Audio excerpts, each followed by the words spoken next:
Yo l'équipe, c'est Contenu au Play, n'hésitez pas à liker et à vous abonner, je mettrai bien évidemment mes réseaux en description, et sur ce, bon visionnage.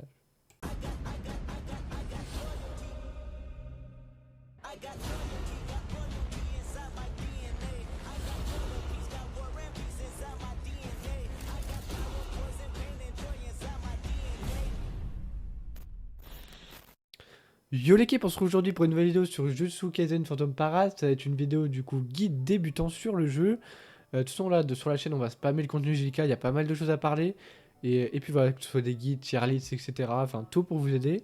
Donc c'est parti. Donc on va regarder un peu tous les onglets du jeu, le gameplay du jeu, les portails à venir, est-ce qu'il faut skip, etc., etc. On va tout voir dans cette vidéo. J'espère qu'elle sera pas trop longue. Et c'est parti.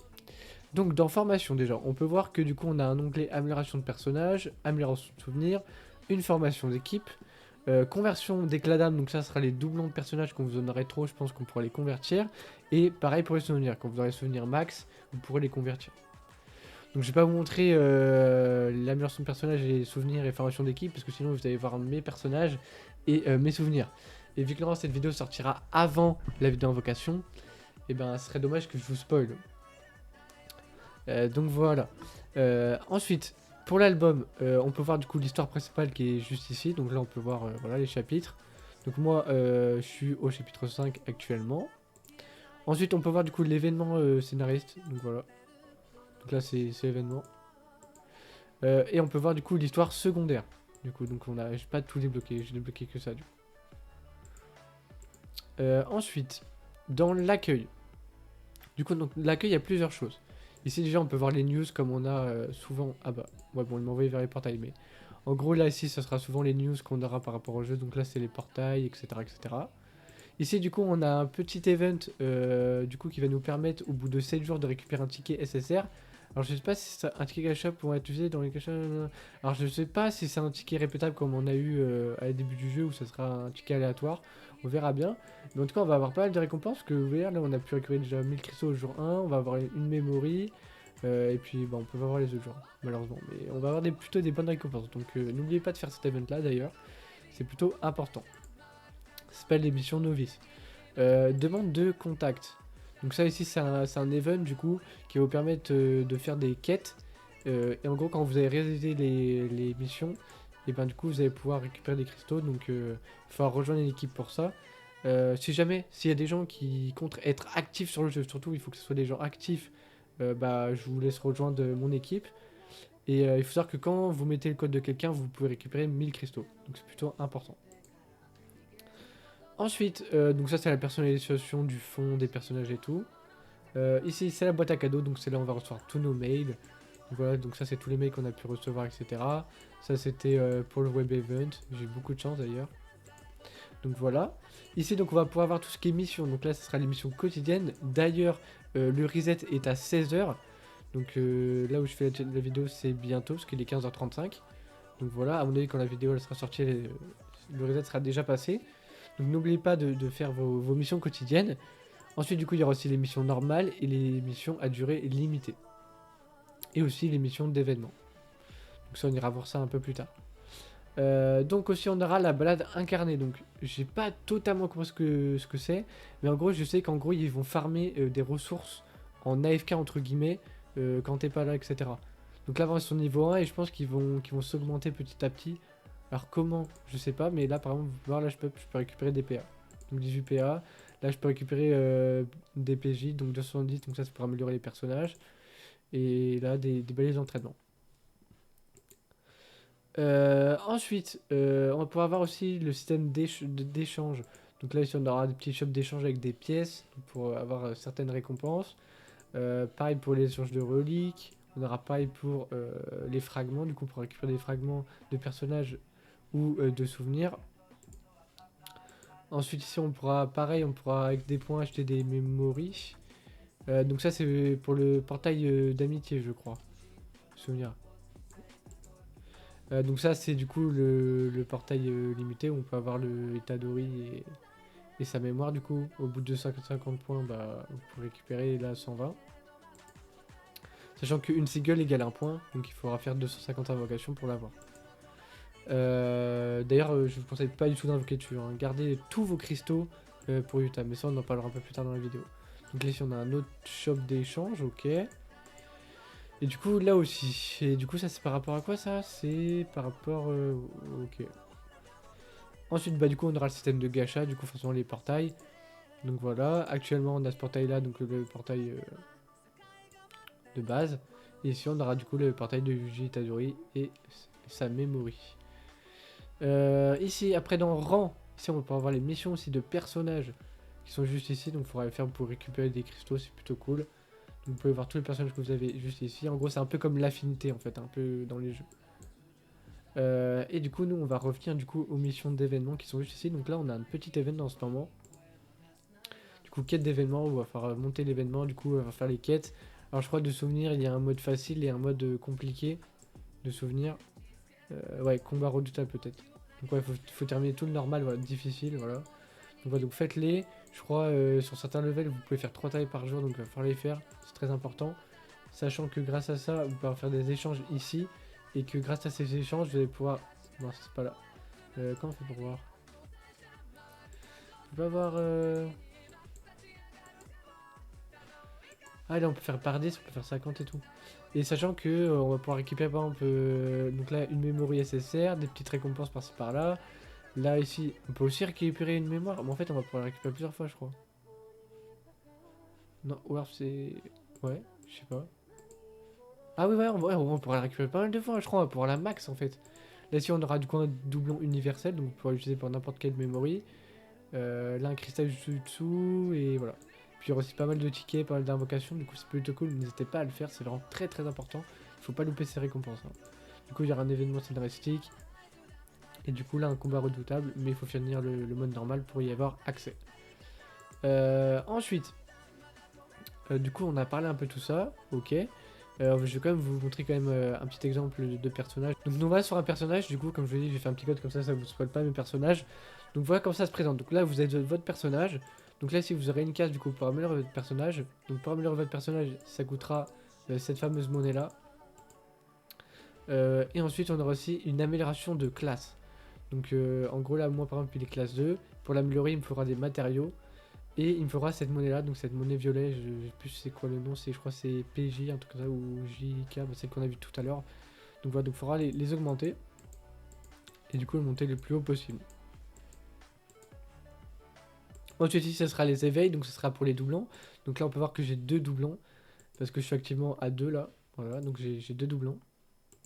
Et là ici on pourra améliorer les compétences. Mais du coup il faudra ces fameux cristaux de Jujutsu pour améliorer les compétences. Il faudra 3. Et je pense que ça va peut-être augmenter au fur et à mesure que le niveau augmente de la compétence. Donc voici un petit peu pour les personnages. On peut aussi voir en cliquant longtemps les compétences du personnage.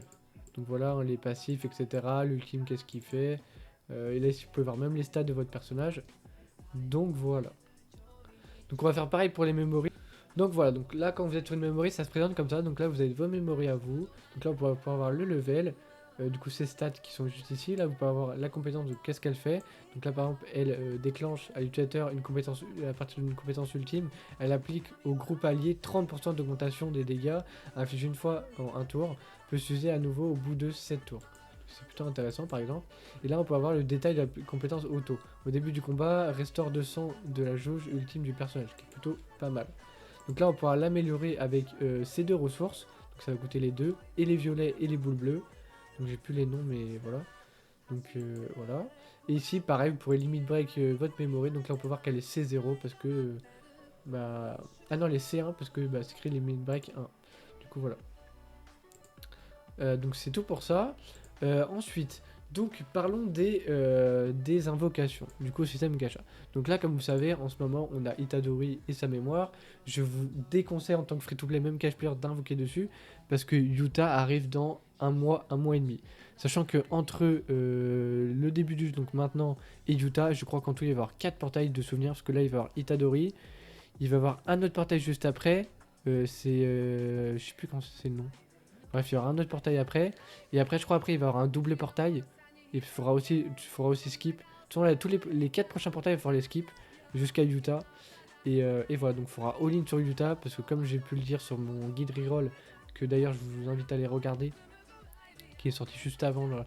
Je vous invite à aller regarder. Comme je vous ai dit, va falloir stack, tout garder pour Utah, parce que Utah, même après 1 an de jeu sur la Jap, les gens jouent encore ce personnage, donc c'est pour vous dire. D'ailleurs, je vous mettrai, si vous voulez, en description le G-Doc de Kensei et de son équipe, de son staff, qu'ils ont fait. C'est juste incroyable. Je vous mettrai peut-être une image à l'écran. Ils ont fait un taf monstrueux où il y a tier list des memories, il y a tout ce qu'il faut, leur information. Pareil pour le personnage. Enfin bref, ils ont fait un truc complet. C'est plutôt cool. Donc je vous laisserai aller voir de votre côté. Comme ça, si même vous voulez créer votre équipe, d'ailleurs, en parlant de création d'équipe, je vais vous montrer comment ça se passe. Donc voilà comment se présente du coup la formation d'équipe. Donc je vous ai mis des persos un peu random, que ça vous spoil pas trop ma box. Et du coup, donc on peut voir que du coup il va avoir du coup donc 3 persos qui seront au combat directement. Donc ils seront directement au combat. Vous aurez un perso réserve si de mémoire, quand il y en a un qui meurt, il prend la place. Et pareil pour celui. Non, ah oui, non, c'est les 4 au combat là. Donc il y aura les 4 au combat. Et du coup, si un perso de l'équipe meurt, le perso réserve prend sa place. Il faut savoir aussi que du coup là vous pouvez mettre vos memories en fonction de vos personnages. Donc c'est pour ça que du coup je vous ai parlé du G-Doc juste avant. Du coup vous pourrez voir quelle memory va sur tel ou tel personnage. Donc c'est plutôt cool. Et il faut savoir que l'ordre de place de vos personnages n'a aucune influence. Parce qu'en fait, si des fois vous allez jouer peut-être en auto, et en fait ce qui est bien c'est que le mode auto va vous placer...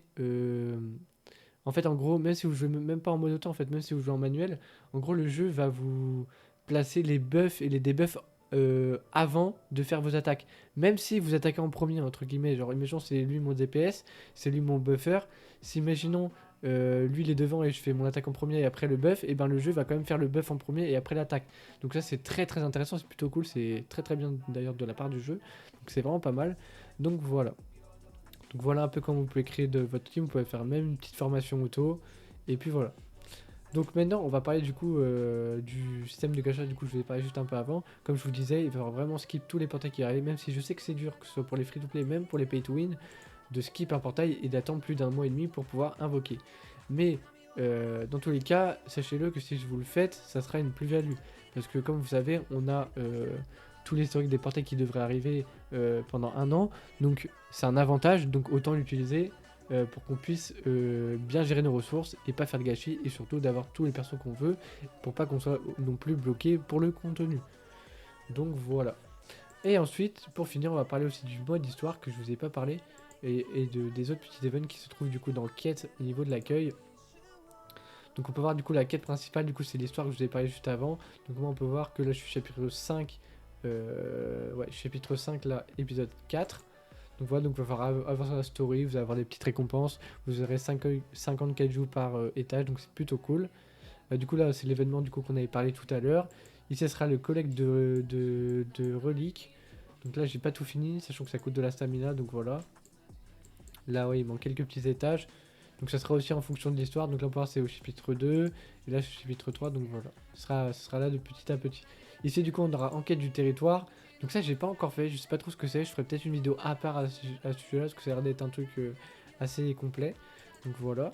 Et ici du coup on peut voir un peu les quêtes d'amélioration. Donc ça c'est ce qui va vous permettre de farmer pour améliorer vos personnages. Comme je vous ai montré juste avant. Et vos memories. Donc ça c'était pour améliorer vos personnages. Cette ressource-là, c'était pour améliorer votre memory avec celle-ci. Et celle-ci, c'était du coup pour améliorer votre personnage aussi. Donc voilà. Donc je pense que là, on a fait à peu près le tour de tous les onglets d'un près du jeu. Un peu comment ça se passe. Je pense qu'on va lancer un petit combat. Donc nous voilà en combat. Du coup, j'ai repris la même team random de tout à l'heure. Comme ça vous spoil pas ma box. Donc là, on peut avoir notre personnage. Donc la memory utilisée. Du coup là on peut avoir la première compétence, la deuxième compétence qui coûte 40 de mana, donc l'énergie occulte, et la 20 d'énergie occulte. Donc si j'ai bien compris, j'ai checké un petit truc, c'est qu'on peut voir que les compétences qui sont un peu orangées, le fond orange comme ça, c'est souvent des buffs, pour soit votre personnage ou soit pour votre équipe. Ou alors des buffs, pour du coup l'adversaire. Donc là on peut voir que c'est le cas, sachant que si vous cliquez longtemps sur la compétence, vous pouvez voir un peu ce qu'elle fait. Donc elle applique au personnage 40% de réduction des dégâts. Donc on peut voir que c'est bien un buff. Donc là on va mettre celle-ci pour commencer. Donc là pareil, on peut vérifier que c'est bien un buff. Donc là, on peut buffer si on a envie, par exemple. Tac, c'est juste un peu pour montrer un peu le gameplay du jeu. Donc là aussi, on va buffer aussi. Là-bas, on va faire cette compétence-là. Du coup, maintenant, on fait début du combat. Donc là, vous voyez, ils vont mettre les buffs en premier et après l'attaque. Même si j'ai attaqué en premier avec Itadori. Donc là, bah, bien sûr, je vais mourir parce que mes personnages sont level 1, donc c'est pas du tout adapté. Mais du coup, on va pouvoir même, la barre en haut, du coup, d'ulti. Donc si elle arrive ici, bah, l'ennemi pourra ulti. Donc voilà. Donc là, on peut voir sa barre de PV aussi. Là, ici, à nous, c'est notre barre du PV. Ça, c'est notre barre de mana, donc l'énergie occulte. Et là, la barre violette, c'est la barre de notre ultime qui charge. Donc là, on va pouvoir avoir les bonus et malus qui sont juste ici. Donc là, par exemple, on augmente les dégâts physiques infligés de 15%, donc c'est un bonus. On pourra avoir aussi nos malus qu'on aura de temps en temps que le mob ennemi nous mettra. Donc voilà. Par contre là, je vois deux compétences, donc une qui est élevée, une qui est descendue. Donc je pense que c'est-à-dire qu'on aura l'avantage avec des persos de type jaune et un désavantage avec des persos de type bleu. Donc je pense que ça va être ça, ça me paraît plutôt logique. Donc voilà. Donc si je vais utiliser la memory, je clique sur utiliser, je fais la compétence qui va avec, donc paf comme ça par exemple, et normalement elle devrait s'utiliser. Donc là, combat, voilà, donc la memory s'utilise et après on lance l'attaque. Donc voilà. Vous pouvez voir, c'est un style de gameplay assez sympa. C'est pas du 3D, c'est du 2D. Il faut savoir que les graphismes d'ulti sont juste super beaux. Bon, là, on va pas pouvoir en voir parce que la team est juste trop nulle, donc elle se fait défoncer. Mais les ultimes sont super cool. Il y a aussi le système d'ultime A2. Donc en gros, c'est-à-dire que vous pouvez pouvoir combiner deux ultimes si vous faites deux ultimes d'affilée. Donc c'est plutôt cool. Et puis voilà. Donc je pense que j'ai fait le tour d'un peu de tout le jeu. Donc de comment on joue, les erreurs à pas faire du coup pour les invocations, etc. Du coup un peu, on a fait le tour un peu de tous les onglets, event, etc. Donc je pense que j'ai vu à peu près tout. Donc j'espère que cette vidéo vous aura plu. Si j'oublie des informations, n'hésitez pas à le mettre dans l'espace commentaire pour aider tout le monde. Ça fera extrêmement plaisir. Et comme d'habitude, si la vidéo vous a plu, n'hésitez pas à liker et à vous abonner. Et nous on se retrouve pour une prochaine vidéo, prochain live.